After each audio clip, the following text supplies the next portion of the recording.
All right, hello, Canary readers. Today, I am very excited to have with us Professor Ilan Pappe.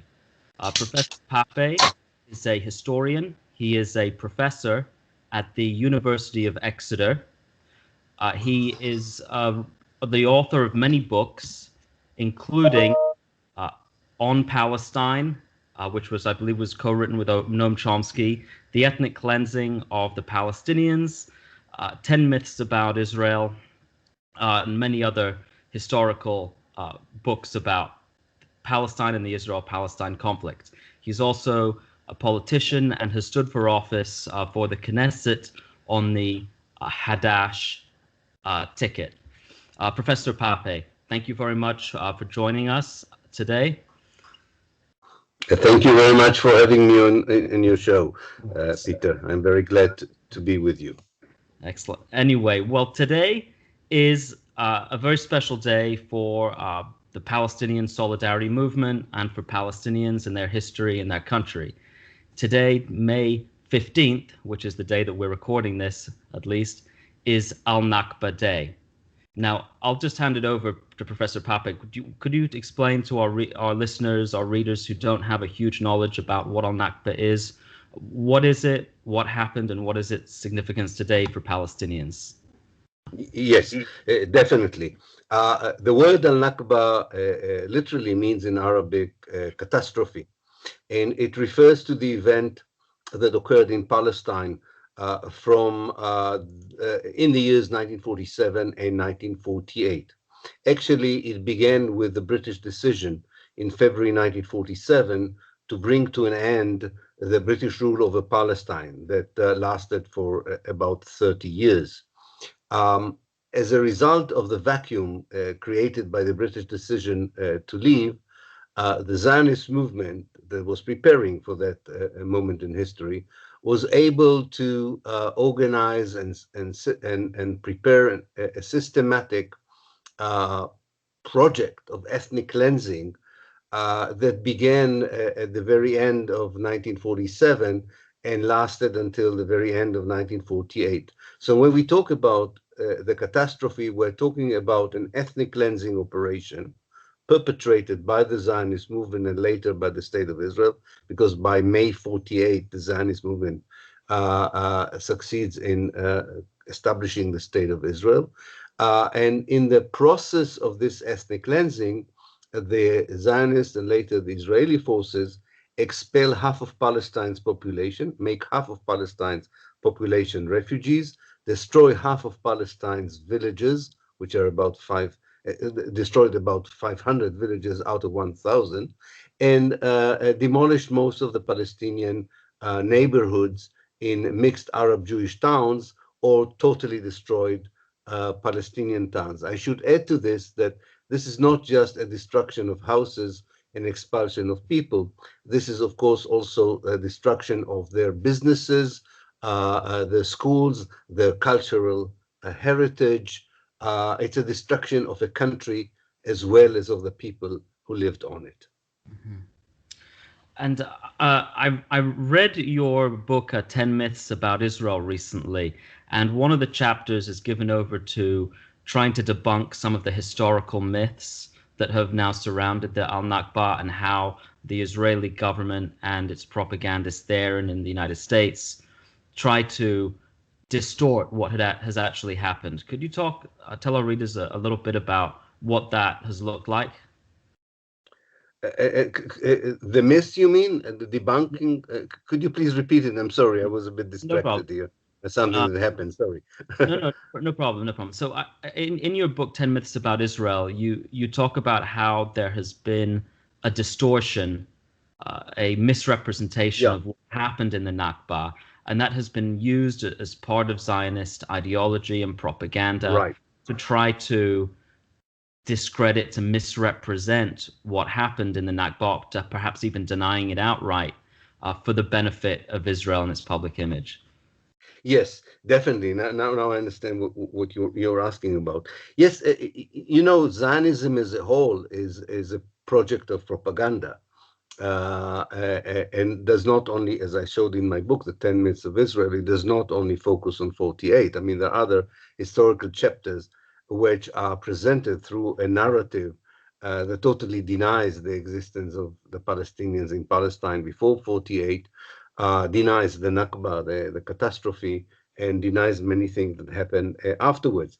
With more particular emphasis of 48, the narrative I grew on as an Israeli Jew was that actually in 1947, the United Nations offered a very generous and reasonable idea of dividing Palestine into two states. The Palestinians and the Arabs rejected it. The Arab world declared war on Israel and asked the Palestinians to leave so as to make way for the invading Arab armies. The Israelis tried to convince the Palestinians to stay, but they wanted to leave. And that's why the refugee problem was created. And miraculously, Israel succeeded in fending off the attack from the Arab world. It was kind of a miracle giving the balance of power. What happens is when you go to the archives, first of all, you see that the balance of power was in favor of Israel in terms of military power, not in terms of population. Of course, there were many more people in the Arab world than there were in the Jewish community, but in terms of people with capacity to fight, the Jewish community had the upper hand all over throughout the Nakba. Secondly, you find out that the Jordanians at the time had a secret agreement with the Jewish leadership in Palestine, which totally neutralized the only Arab army that might have saved the Palestinians. And of course, you find out the proof, which is undeniable proof, for the planning of the ethnic cleansing, and there's no evidence whatsoever of any attempt to convince the Palestinians to stay. On the contrary, there's plenty of evidence for the massive expulsion and the prevention of Palestinians from returning, the flattening of their villages and neighborhoods, and the planting on them of either forests or building on them Jewish settlements. So there is a version that you will still, a narrative if you want, you will still find an Israeli foreign ministry website. This is still the version that Palestinian, Israeli children are getting in school, in high school. This is what they hear in the army. This is what the official Israeli media is talking about. So this is not easy to debunk inside Israel. Outside Israel, I think most people do not subscribe for this. Hmm. I'm sorry, I'm talking to you from Palestine, and you can hear now the Israeli jet Air Force going again to bomb Gaza Oh, live. goodness. Okay, Well, I guess sorry, and no, it will be quite noisy for a second, no problem, no but problem. We can we'll now. wait a minute because I can't hear you. Yeah, I'm with you now. Okay. Wow. So I didn't realize you're actually in Palestine at this Yeah, I moment. am in Palestine now. Yes, yes, Is that part of yes. your research or activism or? Well, it's part of the fact that I live in both places. My family is still here. I work in England, and so I'm trying to divide my time as much as I can and as long as I can between the two places. Yeah. Oh, wow. So I guess this would be a good segue to move on to what's happening right now. As I'm very sure you know, there's been an escalation of violence over the last week or so. Uh, could you talk to our readers and listeners a little bit about what has happened and what sparked this latest flaring up of conflict? Yeah, definitely. I think we should distinguish between the immediate background and the long-term background for what is unfolding in front of our eyes. The immediate background is a series of provocation instigated by the Israeli Prime Minister Benjamin Netanyahu the moment he realized that he's not going to be able to form a government, and therefore might find himself on the way to the courthouse, if not to the jailhouse. And in a very calculated, cynical way, he started a provocative action that he knew would force, in many ways, force the Hamas, at least symbolically, to react to them. This begins with putting barriers on the way of people who go to pray in Haram al-Sharif, the holiest place for Muslims in Palestine, in Al-Aqsa Mosque, then evicting by force or ethnically cleansing Palestinians from Jerusalem, and finally violating the sacredness of the Al-Aqsa Mosque and the Haram al-Sharif, the third holiest place for Muslims all over the world, and the most holy place for Muslims in Palestine, which is also a national symbol. It's not just a religious symbol. And he knew that the Hamas would react symbolically, and he used that pretext to retaliate with all the force of the Israeli army, and used also settlers, fanatic settlers in the occupied territories as a movement to steer a kind of a civil war inside Israel's mixed town in order to create the sense that he needs to be in position, in power, for as long as this so-called emergency situation uh, uh, uh, continues. The long term are, of course, the continued oppression of the Palestinians, whether it is the continued blockade and siege on Gaza, which makes it almost an uninhabitable place to live in, the Israeli ethnic cleansing of Area C within the West Bank, which is 60% of the West Bank, where Israel is incrementally expelling the people, expropriating the lands, the discriminatory kind of apartheid system which is imposed on the Palestinians inside Israel, and of course the continued predicament of the Palestinian refugees who are not allowed to return. Palestinians try to fight against this attempt to de-Arabize Palestine, to destroy them by various means, from non-violent means to more violent means. The imbalance is totally, the balance, I'm sorry, is totally against them. But now and then there is an uprising, there is an attempt to change the reality, especially when the sense is that the world is not interested and there's no one there to help them to fight their existential fight for survival. Mm.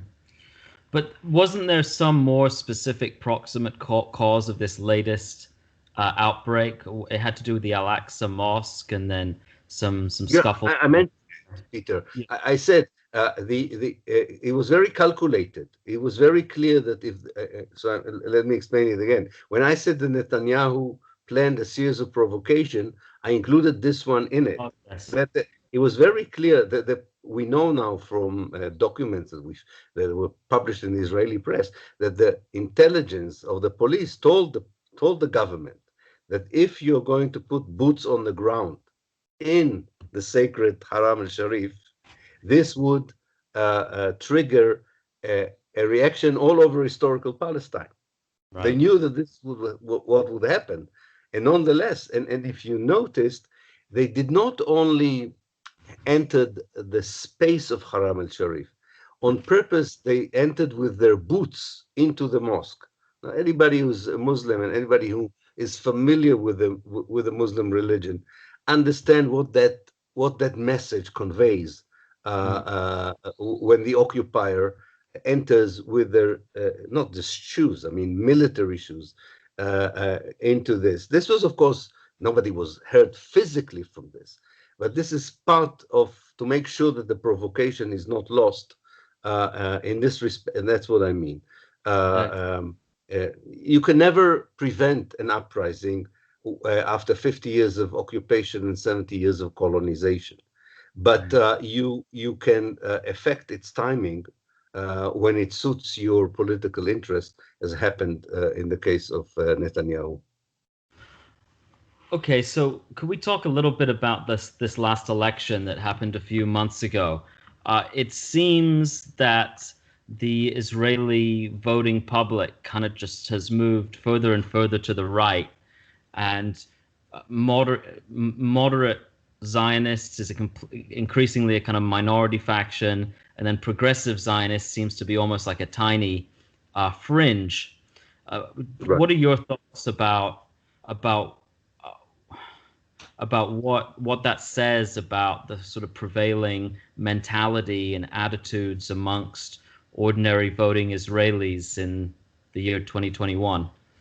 Yeah, definitely. First of all, I agree with your analysis. I think that uh, there are only two viable political options among the Jewish electorate in Israel. One is center right, and one is extreme right.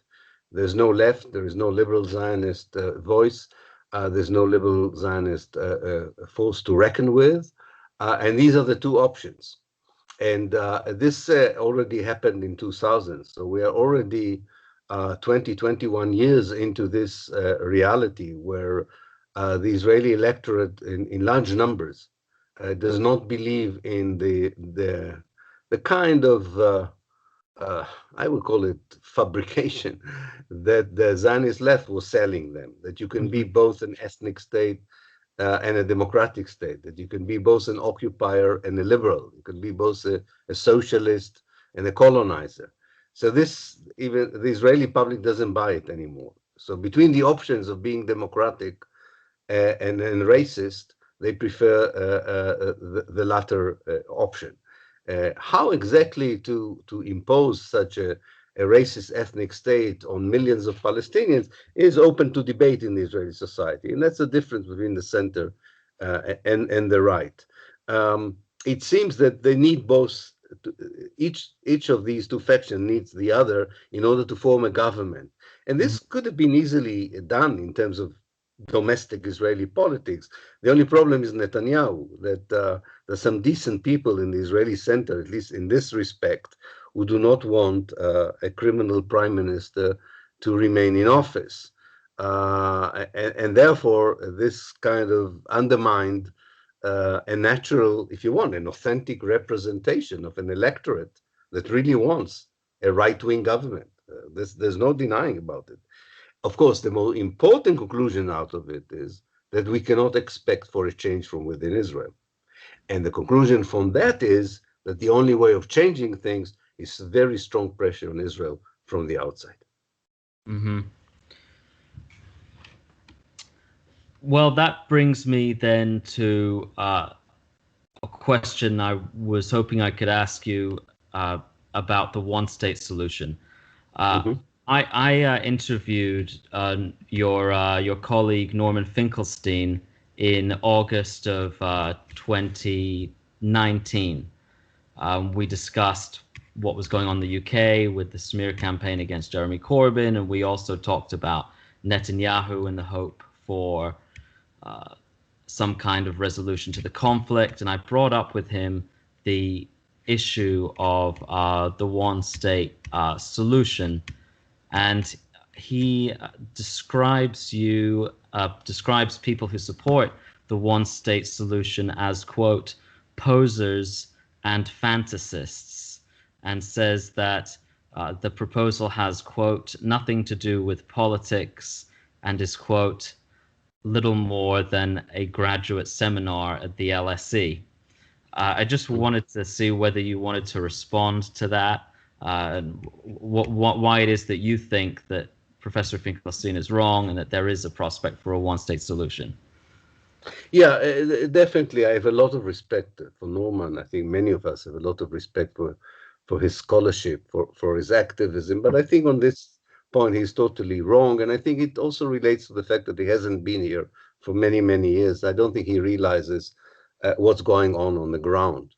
In fact, because we are realistic, because we understand politics, because we don't do graduate courses on the situation. We are part of the situation. Because of all of that, we know, and every visitor to historical Palestine would know it after 5 minutes, that there is no chance in the world for a two-state solution. So first of all, whether you like the idea or you don't like the idea, even if you think that the idea is good, you understand that it's not doable anymore. And then comes the question, what is doable? What is doable, unfortunately, at this very moment is to reconcile with the fact that there is already a one-state solution. It's called the Apartheid Republic of Israel. It controls every part of historical Palestine in different means. It's a matrix of power that has different version to it, whether it's in the Gaza Strip, in the Galilee, or in the West Bank. Our task, the task of the Palestinian Liberation Movement, is now to ask, how can we make this apartheid state more democratic, more free, more liberated? This is a long-term project. This is not for tomorrow, the day after tomorrow, but it's definitely about change of regime and not the creation of Bantustan. It's definitely about decolonization and not a peace treaty between Israel and a fictitious Palestine that doesn't exist. These are the issues that we have now to figure out, and we should be led by the Palestinian National Movement. And I think that if you look at it from a generational point of view, and the Palestinian society is the youngest in the world, one of the youngest in the world, the younger Palestinian generation will move ahead eventually, I'm sure, with a vision of one state and would find the way, or it would at least suggest the way of how to achieve it. And our role as people who are part of that solidarity movement from the outside or from the inside would be to go along with this project of decolonization and liberation. So it's you just have to be on the ground on the one hand. The second thing is a moral debate, which Norman is entitled to his views, but I have my own views on it. I don't think that the Palestinian problem, or I don't think that the Palestinians are only the people who live in the West Bank and the Gaza Strip. I don't think that Palestine is only in the West Bank and the Gaza Strip. It's only 22% of historical Palestine. I think the Palestinians include all the Palestinians in the world, including those who are refugees. And I think Palestine is the country from the river and the Jordan. And every part of it has to be liberated, and every Palestinian has to be liberated and be free. A two-state solution does not offer it. In fact, it offers a perpetuation of the colonization in other means. Mm-hmm. Interesting. So I'm not trying to spark a debate, at least not between you Don't and worry. but You should.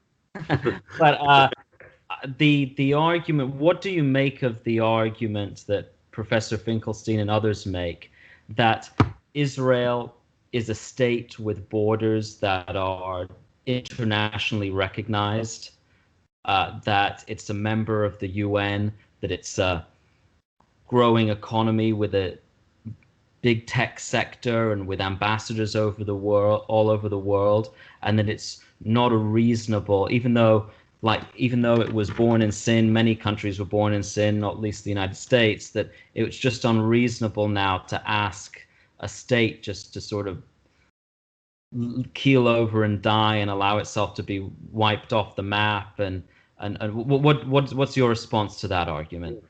I wonder whether one would have made this argument with regard to apartheid South Africa.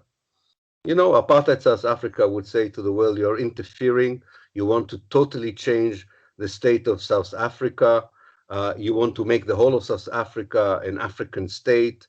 We in South Africa decided that South Africa is divided into three. There are two Bantustan, there's one South Africa, don't interfere.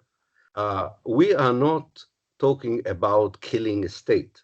We are talking of change, a regime change. From an apartheid regime to non-apartheid regime. This is within the international law. It's part of the international law. We have the right under the international law to ask for that. Presenting it as a question of whether Israel has the right to exist or not to exist is not the right framing for the discussion. The discussion is not about whether, you're right, many states may not have the right to exist or do have the right to exist. But there are regimes that don't have the right to exist. And you cannot say, okay, I agree with you, but that regime has the right to exist it has the right to exist in 78% of Palestine, but not in 22% of Palestine. This is not working. I'm not even repeating the excellent arguments by Nora Erakat of the irrelevance of international law, not just to Palestine. Ask any indigenous person in the United States, any indigenous person in Australia, whether the international law, which is based on the Westphalian order that respects states, has anything to offer them in their struggles for liberation and equality. Ask any African American whether the international law that respects states has anything to do with what they're going through. Palestine is an area of colonialism. It's not an area where two states are fighting each other, and then the international law about state may be relevant. It's totally irrelevant to what's going on in Palestine. It's a continued settler colonial project that has to be decolonized. And the international law has to adapt itself to decolonization, not to say, well, because there is international law, you cannot decolonize in the 21st century, which is what Norman is saying, which is totally wrong, logically, morally, and politically. Okay, last one on this, I promise. Okay. Another argument that Professor Finkelstein and others make is that all of the countries in the world support a two-state solution. The UN supports a two-state solution. That it already has this framework, this blueprint. That he's in his view, he says that there isn't even a major political party, including leftist political parties, that actually is promoting the idea of a one-state solution. So if that's the case, then his argument, as I understand it, would be, well, what's the framework from getting to A to B? Well, the framing is very clear. I'm part of a popular movement for one democratic state moved forward by Palestinians. And there is a popular movement supporting the one-state solution. It will take time to build it. It will take time for it to convince the Palestinian leaders to adopt it. But there is an alternative, both organizational alternative and definitely an ideological. I don't understand this idea of so many states in the world support something. Many states in the world support injustice in so many parts of the world. So as activists, we should stop working for justice if there is a consensus, not between people. This is a consensus between the states. I can assure you that if you do a referendum among people, among societies, among the civil society, there is a much, and I know it from my own intuitive visits to these countries, there's a far greater support in the civil societies all over the world to the idea of the one-state solution than to the idea of the two-state solution. You're talking about the consensus of a corrupt political elites that definitely are not our moral compass. Definitely, it's irrelevant even that they have this support because they don't even do anything towards that solution as well. I mean, they don't really care about two states. When was the last time did you see any active pressure on Israel to accept the two-state solution? This is just, this is just a discourse which allows everyone not to do anything. Because you talk about the two-state solutions, you don't have to do anything. If you talk about the one-state solution, you have to do something. Because the one-state solution says Israel now is either an apartheid state or the whole of Palestine would be a democratic state. Where do you stand? This is the important question for Jews around the world. If you tell Jews around the world there's a two-state solution, say, okay, that's fine. We can support the racist apartheid state of Israel and support peace. Because next to the apartheid state of Israel, there will be a Palestinian Bantustan, and that's it. And why should we support it? Because so many governments in the world support it. I'm sorry, this is an awkward way of arguing for people who should be not be defeated by realpolitik, but which should challenge realpolitik. Mm-hmm. Mm-hmm. Yeah. Just to be clear, I'm not an expert on the subject. No, that's okay. I'm just a fellow traveler who is sort of... I'm glad you bring it up. I think it's an important discussion, by the way, and I don't think it should divide us. We all stand for Palestine, one-staters and two-staters, and we should work together. But it's a valid and legitimate debate.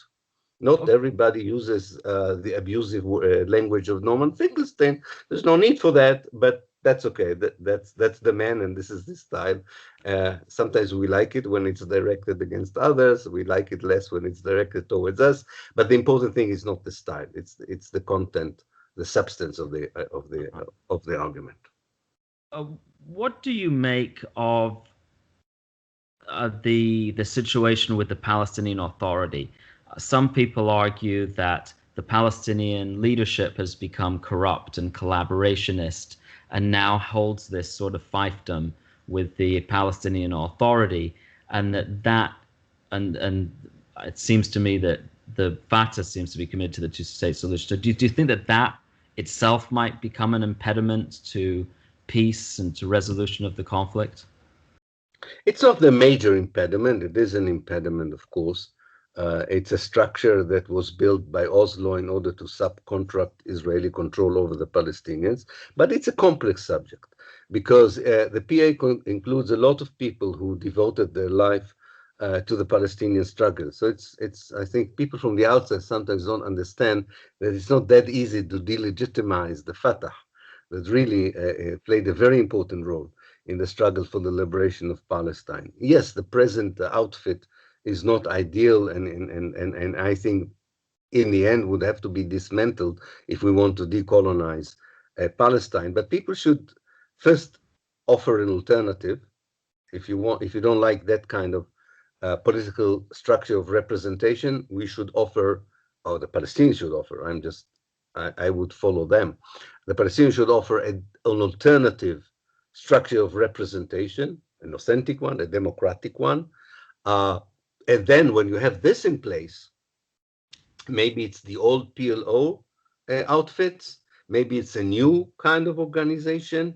Before you do that, I don't think you can that easily create these dangerous vacuums where you get rid of something that you're rightly challenging it, but the only good way of replacing it is to have already an idea what you want to have instead of it, because otherwise you contribute to already a very chaotic and dangerous situation.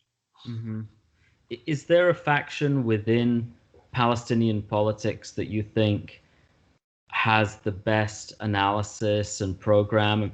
I personally probably associate myself most closely with the PFLP, and find that their analysis to be very nuanced.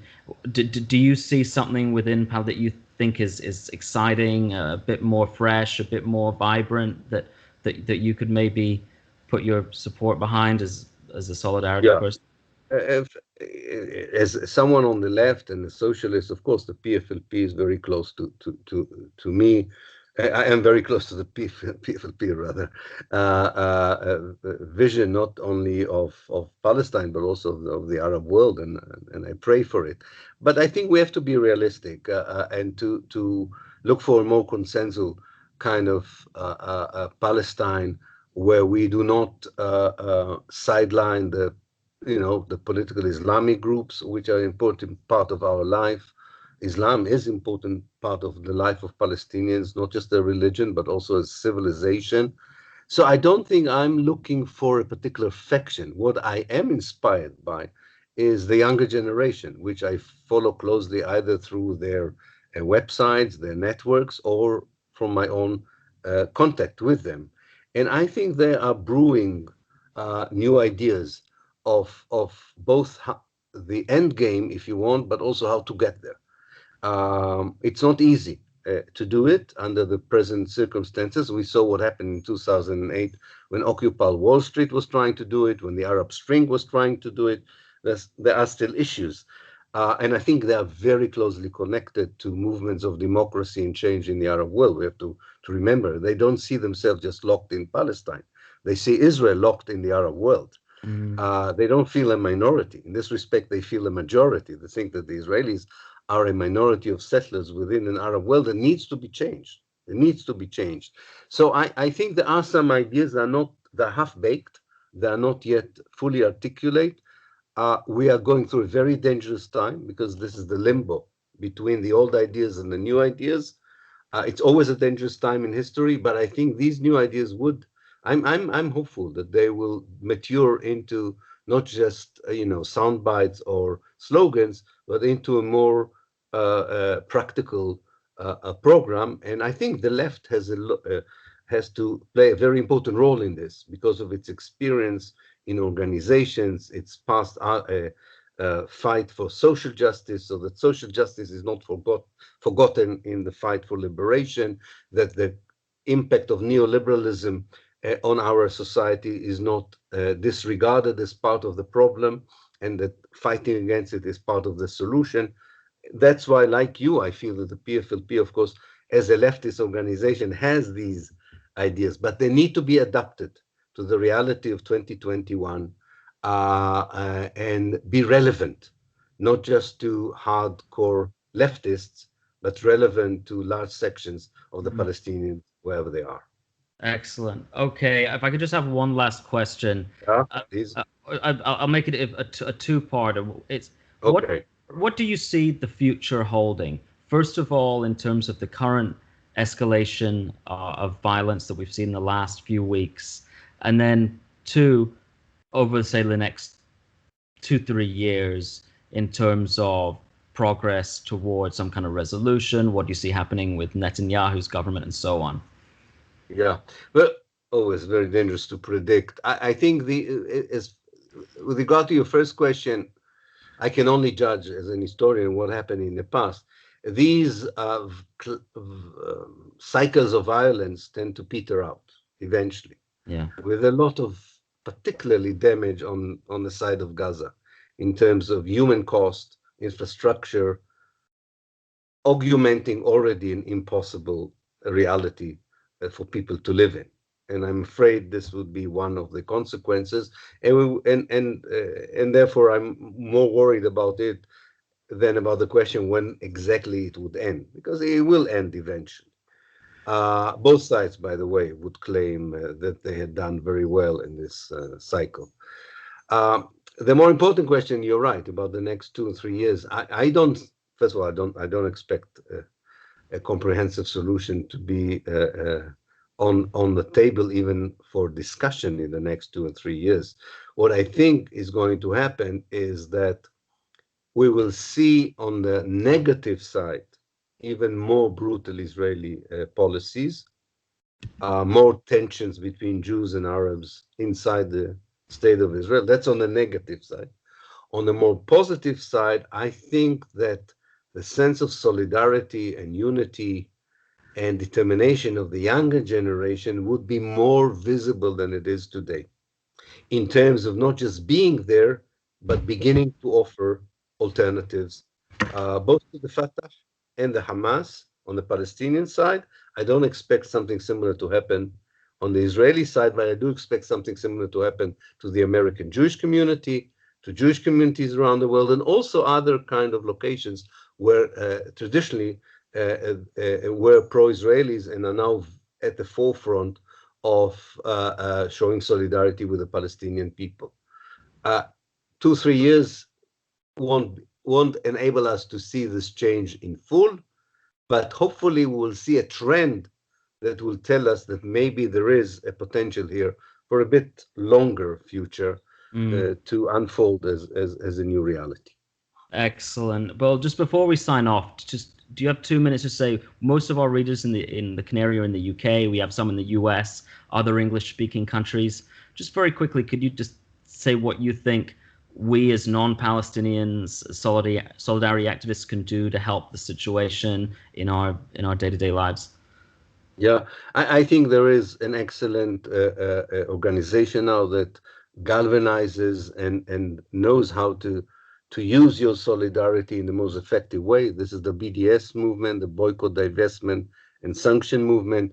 It has different versions in different places according to the circumstances, but I think being part of it is very helpful, is very much appreciated and respected by the Palestinians on the ground. I think that if you are a teacher or a lecturer in university, try to make sure that, especially if you teach history and so on, make sure that they are also using your other hat as a professional, in whatever profession, to make sure that you inform people. I always said, and with this I would end, but this was not so possible in the age of Corona, and probably is not that possible now exactly, but maybe it will be in the future. I always say to people, be VIPs, namely visit if you can, inform and protest. I don't think you can do more than that from the outside, but if you do it effectively, it's very, very significant. Excellent. Well, thank you very much for your time, for your very informative comments. That was Ilan Pappe, Professor of History at Exeter, author of many books. Thank you again, Professor, for your time. This has been very valuable. Thank you very much. Thank you very much. We'll see you soon, hopefully. Take Thank care. you. Thank you. Bye.